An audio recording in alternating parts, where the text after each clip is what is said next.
최고의 피서에 오셨습니다.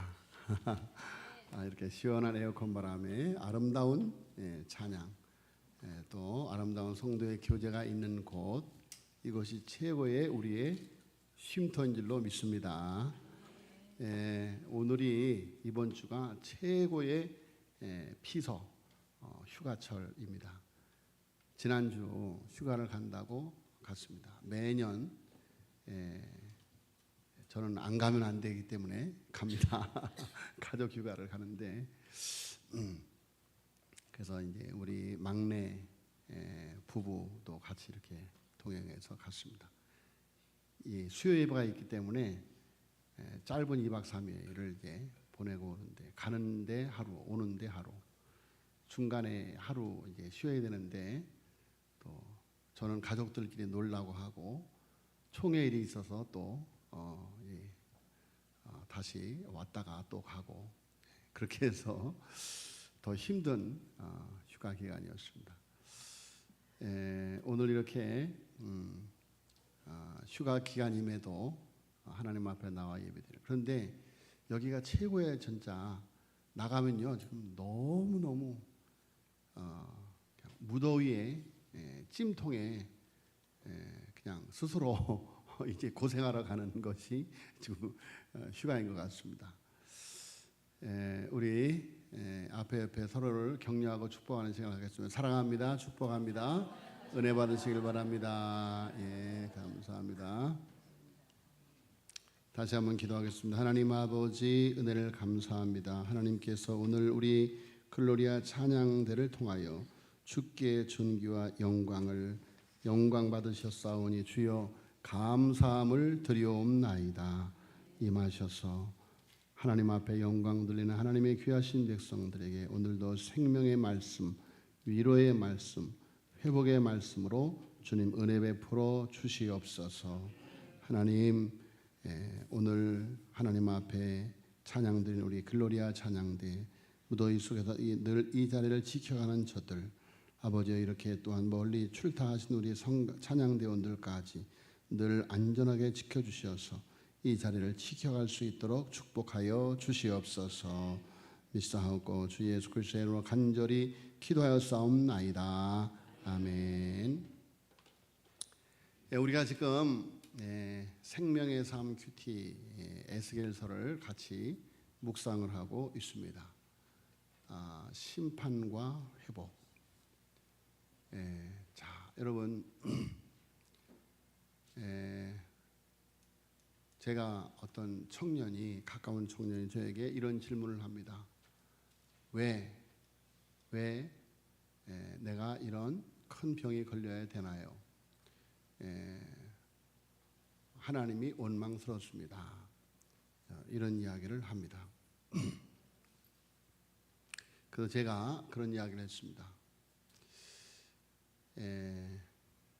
이 세상은 하나님의 심판 아래에 있는 세상이다. 왜인가 하면 하나님을 거부하고 하나님을 불순종하고 하나님을 떠난 세상이기 때문이다. 그래서 하나님께서 이 땅에 저주를 주셨고, 그래서 이 땅을 살아가는 우리들은 어려움 가운데 살아갈 수밖에 없다. 그런데 그런 어려움 가운데에서도 하나님의 나라를 살아가는 사람들이 있다. 그런 어려움을 극복하고 그곳에서 하나님을 찾는 사람들, 하나님을 의지하는 사람들, 그들은 심판의 세상에서 회복의 은혜를 날마다 체험하며 살아가게 되는 것이다. 그래서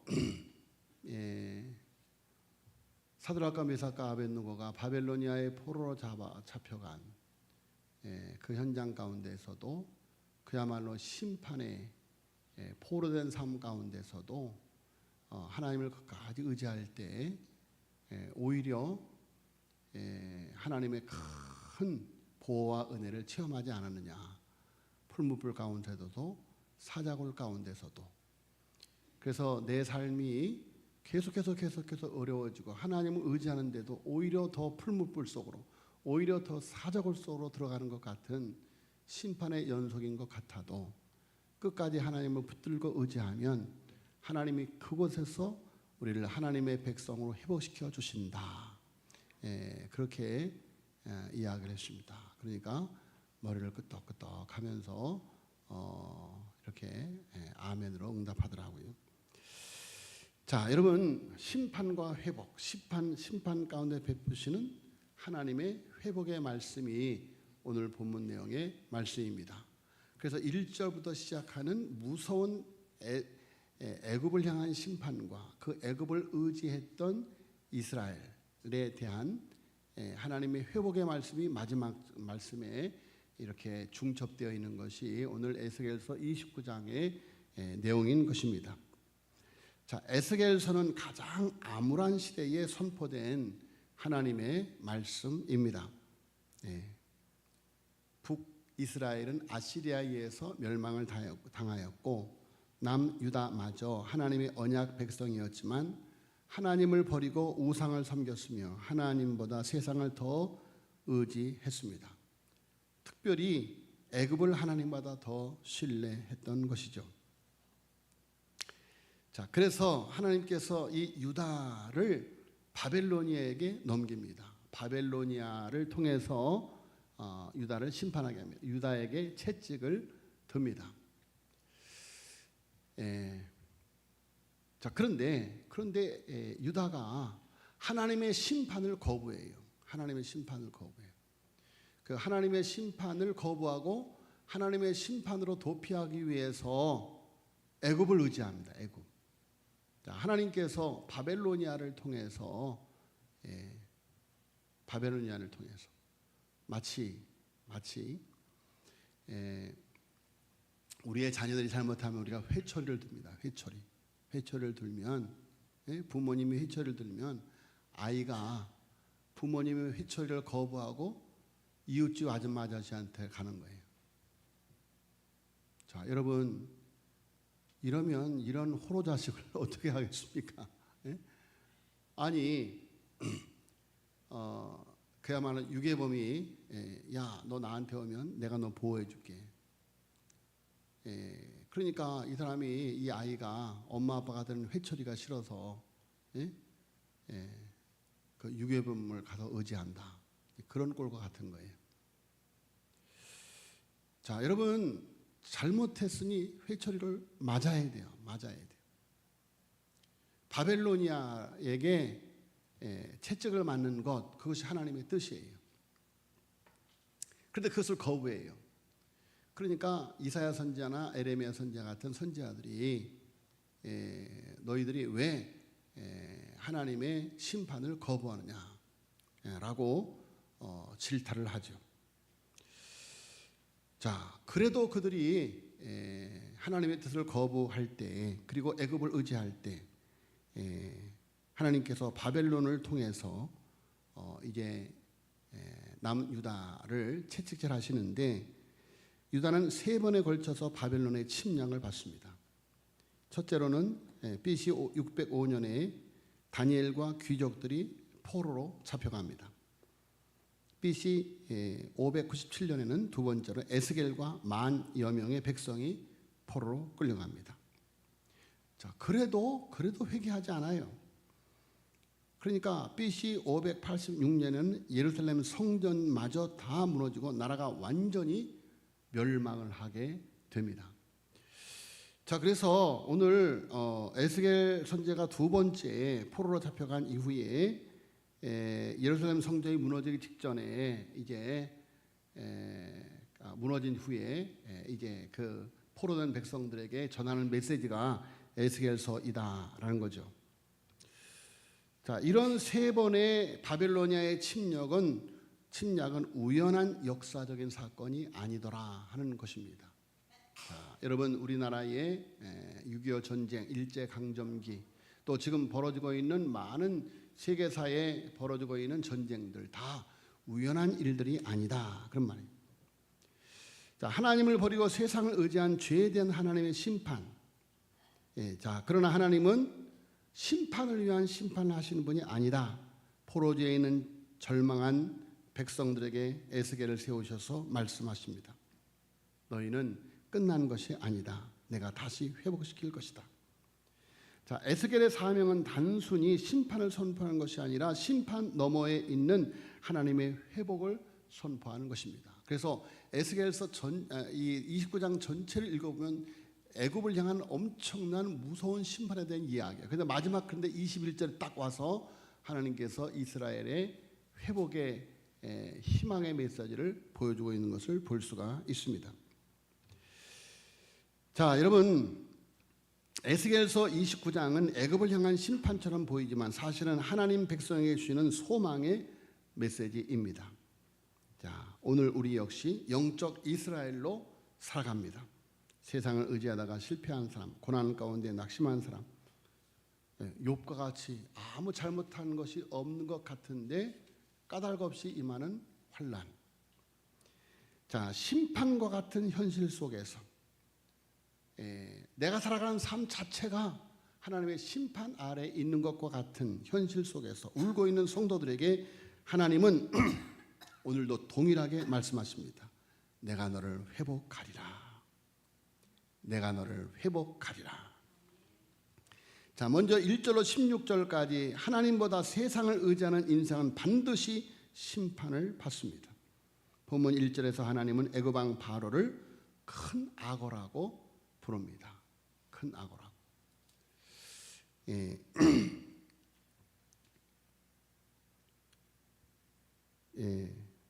3절 읽어보세요. 시작. 너는 말하여 이르기를 주 여호와께서 이같이 말씀하시되 애굽의 바로 왕이여 내가 너를 대적하노라.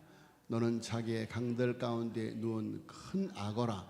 스스로 이르기를 나의 이 강은 내 것이라. 내가 나를 위하여 만들었다 하는도다. 자, 이것이 애굽의 교만이고 바로의 교만입니다. 그야말로 하나님 없이 살 수 있다는 내가 신이라고 하는 그런 모습이죠. 자, 여러분, 유다가 왜 망했습니까? 바벨론 때문이죠. 1차, 2차, 3차에 걸친 바벨론의 침공으로 유다가 망했습니다. 자, 그러나 기억해야 될 것은 유다가 망한 이유가 바벨론 때문이 아닙니다. 그것은 그들이 애굽을 의지했기 때문입니다. 이스라엘은 어려움이 오면 하나님께 기도하지 않고 애굽과 동맹을 맺었습니다. 눈에 보이는 힘을 의지했던 것이죠. 그러나 하나님을 말씀하십니다. 애굽은 갈대 지팡이에 불과하다. 갈대 지팡이, 기대면 부러지고 붙잡으면 손을 찌르는 지팡이. 자, 여러분, 우리가 기억해야 될 것은 우리가 힘들고 어려울 때 기대고 의지하는 세상, 돈도 권력도 명예도 사람도 하나님 자리에 올라가면 결국은 우리를 실망시키는 존재가 되고 맙니다. 오늘 우리의 애굽이 무엇입니까? 오늘 내가 하나님 아닌 내가 의지하는 것이 무엇입니까? 돈일 수 있고 직장일 수 있고 건강일 수 있고 자녀일 수 있고 사업일 수 있습니다. 문제는 그것을 가진 것이 아니라 그것은 하나님이 우리에게 주시는 거죠. 그런데 문제는 그것을 가진 것이 아니라 하나님보다 더 의지하는 데 있습니다. 돈, 하나님이 우리에게 주신 것입니다. 그러나 그 돈을 사랑하면 일만하게 뿌리가 되는 것이죠. 자, 하나님은 사랑하는 자녀가 잘못된 것을 의지하면 그것을 흔들어 버립니다. 왜 흔드십니까? 우리를 망하게 하려는 것이 아니라 하나님께 돌아오게 하려는 것입니다. 심판은 버림이 아니라 회개의 초청이다. 아프리카를 여행하는 한 선교사가 강을 건너기 위해 강가에 갈대를 붙잡았습니다. 자, 멀리서 보기에는 굵고 튼튼해 보였습니다. 그러나 몸을 기대는 순간 갈대는 그대로 꺾어져 버렸고 그런 물속으로 빠질 뻔했습니다. 그때 현지 사람이 말합니다. 갈대는 기대라고 있는 것이 아닙니다. 바람에 흔들리도록 있는 것입니다. 자, 여러분, 우리의 인생도 그렇습니다. 돈도 권력도 사람도 가까이 있으면 든든해 보입니다. 그러나 인생의 폭풍이 오면 함께 흔들립니다. 하나님께서는 애굽을 갈대 지팡이라고 하셨습니다. 기대면 부러지고 손잡으면 손을 찌르는 지팡이. 여러분 기억하시길 바랍니다. 오직 하나님만이 우리를 끝까지 붙드시는 반석인 줄로 믿습니다. 두 번째로 13절로 16절에 보면 하나님은 심판 가운데서도 당신의 백성을 회복시키십니다. 자, 12절 같이 읽어보겠습니다. 시작. 내가 애굽 땅을 황폐한 나라들 같이 황폐하게 하며 애굽 성읍도 사망하게 된 나라들의 성읍같이 40년 동안 황폐하게 하고 애굽 사람들은 각국 가운데로 흩으며 여러 민족 가운데로 해치리라. 13절 주 여호와께서 이같이 말씀하시니라. 40년 끝에 내가 만민 중에 흩은 애굽 사람들을 다시 모아내되 14절 애굽에 사로잡힌 자들을 돌이켜 바드로스 땅 곧 그 고국 땅으로 돌아가게 할 것이라. 그들이 거기에서 미약한 나라가 되되 나라 가운데 지극히 미약한 나라가 되어 다시는 나라들을 위해 스스로 높이지 못하리니 내가 그들을 감하여 다시는 나라들을 다스리지 못하게 할 것임이라. 자, 여러분 하나님이 애굽을 심판하시는데 놀라운 것은 애굽도 완전히 멸망시키는 않으시겠다는 것이죠. 40년 후에 다시 돌아오게 하신다는 거예요. 그러나 이전의 강도국은 되지 못하게 하신다. 왜입니까? 사람들이 다시는 애굽을 의지하지 않게 하려는 것이죠. 하나님의 목적은 멸망이 아니라 교훈입니다. 마찬가지입니다. 우리 인생에도 애굽과 같은 것들이 무너질 때가 있습니다. 건강이, 사업이, 가정이, 인간관계가. 그때 우리는 하나님이 나를 버리셨다라고 생각할 수 있습니다. 그러나 성경은 다르게 말합니다. 히브리서 12장에 보니까 하나님이 사랑하는 자를 징계하신다. 자, 여러분 징계는 사랑의 증거입니다. 하나님이 우리를 사랑하시기 때문에 징계하시는 것이다. 자, 수술하는 의사는 환자를 미워해서 칼을 대는 것이 아닙니다.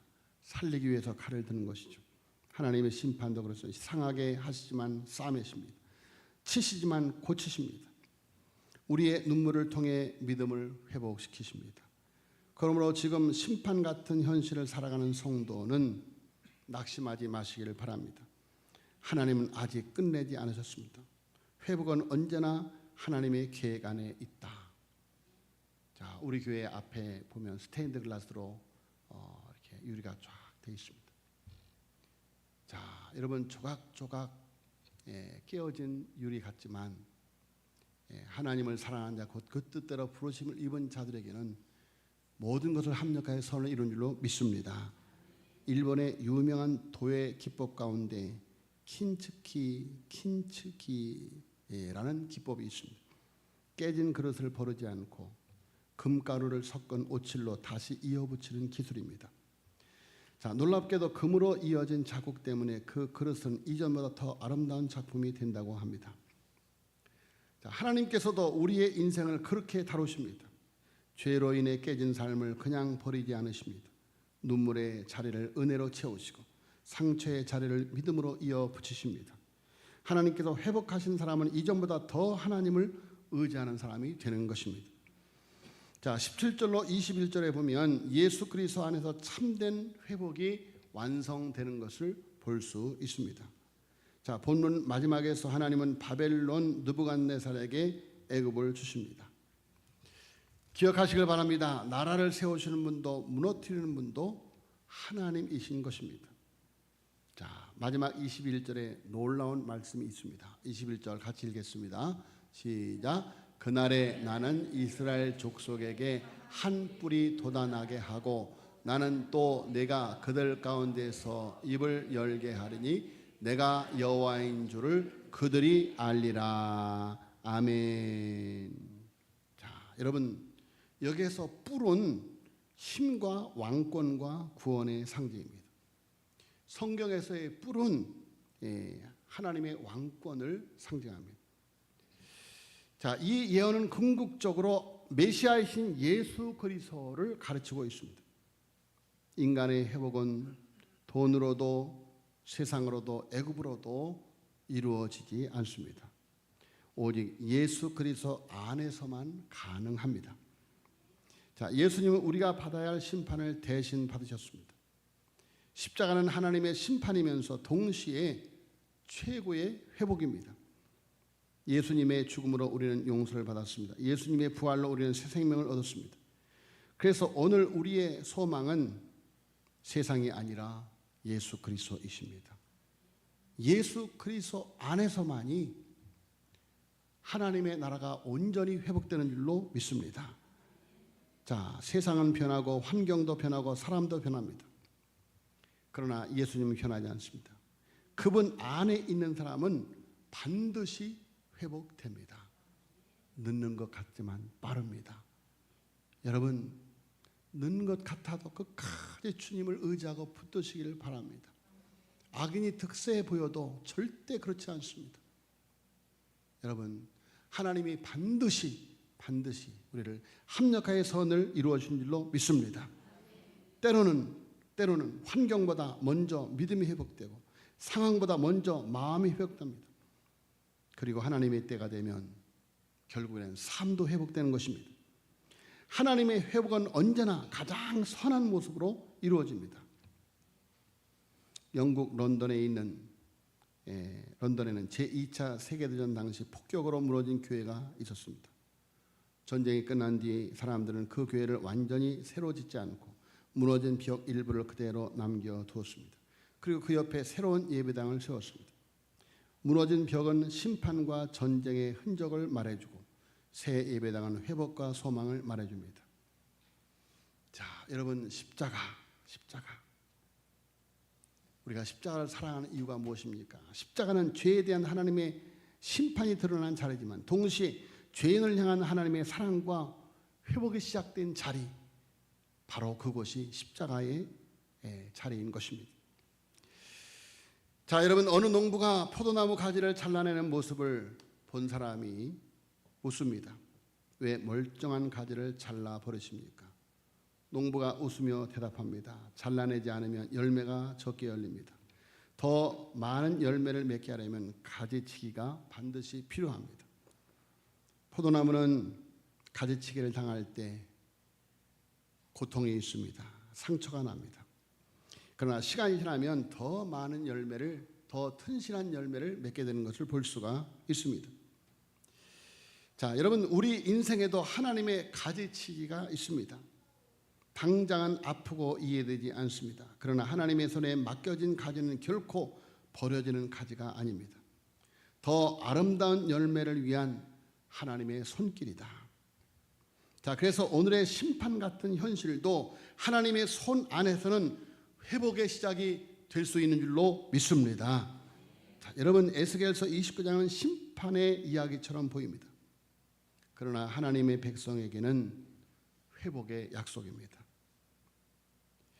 자, 여러분, 오늘 심판 같은 우리의 환경도 하나님이 우리를 사랑하셔서 하나님을 더 사랑하는 하나님의 백성으로 회복시키는 그런 하나님의 과정인 줄로 믿습니다.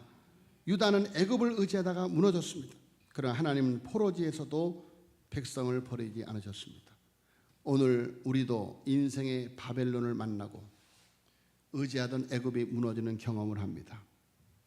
질병이, 경제적인 어려움이, 가정이 흔들릴 수 있습니다. 신앙생활이 메마를 수도 있습니다. 그러나 하나님은 말씀하십니다. 두려워하지 말아라. 심판은 끝이 아니다. 회복이 시작되고 있다. 자, 십자가를 바라보시길 바랍니다. 십자가는 심판이 회복으로 바뀐 자리입니다. 부활을 바라보시길 바랍니다. 죽음이 생명으로 바뀐 자리입니다.